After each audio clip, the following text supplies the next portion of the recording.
The House of Representatives Committee on Power is demanding answers from the power sector over continuous grid collapse in the country. The committee says since the privatization of the power sector in 2013, Nigeria has witnessed over 100 national grid collapses. Minister of State for Power, Godi Agba, who appeared before an investigative hearing on the recurrent national grid collapse in the country to explain the circumstances surrounding power failure in the country, says Nigeria has not experienced national grid collapse but system disruption.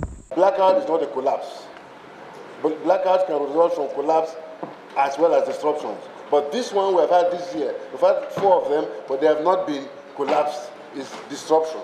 And disruptions have been as a result of, there could be human factors, there could be equipment factors, there could be political factors, there could be other factors. For instance, sometime last month we had a blackout for a short while. It was due to, and we saw on social media, young men switching off the system. That's not the collapse. That's deliberate vandalization. In fact, it's sabotage. If you ask my opinion, it's sabotage. How can young men go and switch off, putting the nation in blackout, just because of some grudges, which, by the grace of God, it's a union matter. I am handling that, and I assure you, Mr. Speaker, that matter is being brought to book. And at the end of this week, our report will be submitted, and the unions and us will agree on something, and it may never happen again, by His grace. The Executive Secretary, Association of Power Generation Companies, Joy Ogaji, countered the minister's submission, saying that from 2016 to 2022, Nigeria has experienced 136 national grid collapse. The story wasn't different with the Managing Director, Transmission Company of Nigeria, Sule Abdulaziz, who also admitted that there was a decline in power supply. In all jurisdictions, the imperatives of the power transmission network cannot be overemphasized.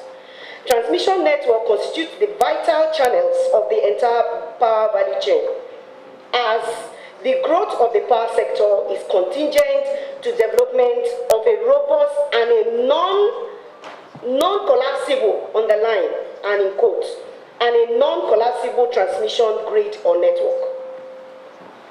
Research shows that the Nigerian utilities have the 3rd lowest reliability in sub-Saharan Africa.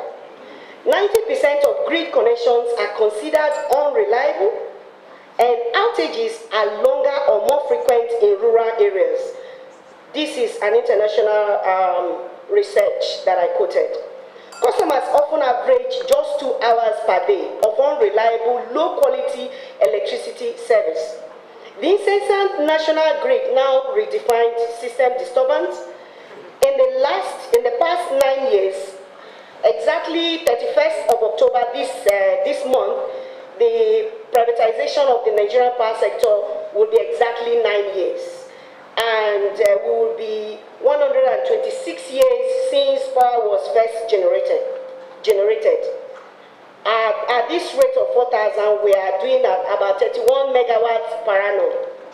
We need to ask ourselves if we really need to grow or we are building industries. TCN, we have a capacity of 8,100 megawatts. At the highest we transmitted was on 1st March last year, where we transmitted 5,801 megawatts. And we have always made this point. There is no day when generation company will say, we have generated so much megawatts and TCN is unable to evacuate it. There is no that, and we are still challenging all the generation companies to come out. If there is any day they make a generation where we cannot evacuate it.